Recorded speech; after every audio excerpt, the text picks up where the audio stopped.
Welcome to Havian Transformational Center. Today I want us to look at gambling. If you look at any site today, especially in our media, everything is about gambling. And the youth are especially attracted to gambling. So maybe let's start by defining what gambling is. It is taking a chance, especially a chance that you may win money. Now, what is wrong with this? I keep telling the youth when I'm speaking to them, there's no one in their right senses that can set up a shop whose main work is to dish out money. Because money is what you get at the end of a job done. But the youth and other people indeed today want to get money, but don't want to work for it. Now, what is the risk involved in gambling? Number one, remember the person at the end of the gambling site controls what is going to be the result.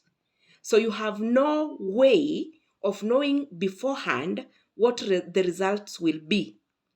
And since it is them who started the game, who ran the game, they can manipulate the results. But that is not what we want to focus on. As counselors, we are worried about the psychological effect of gambling, especially when you start gambling without having all the facts.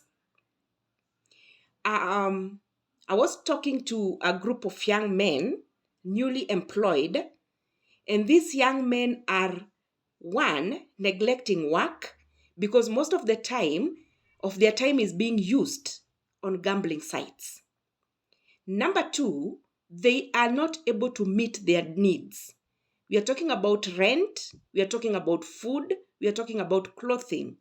And these are working people.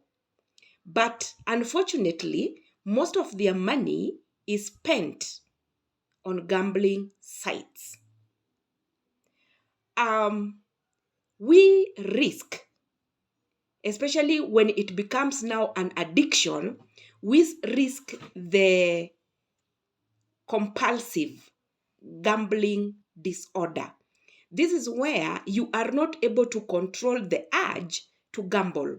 So whatever little that comes your way, you gamble it away. The results: you're going to get yourself in debts. You're not going to meet your daily needs.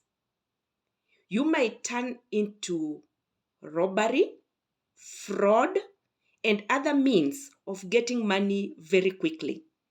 There's no difference between drug addiction and gambling addiction.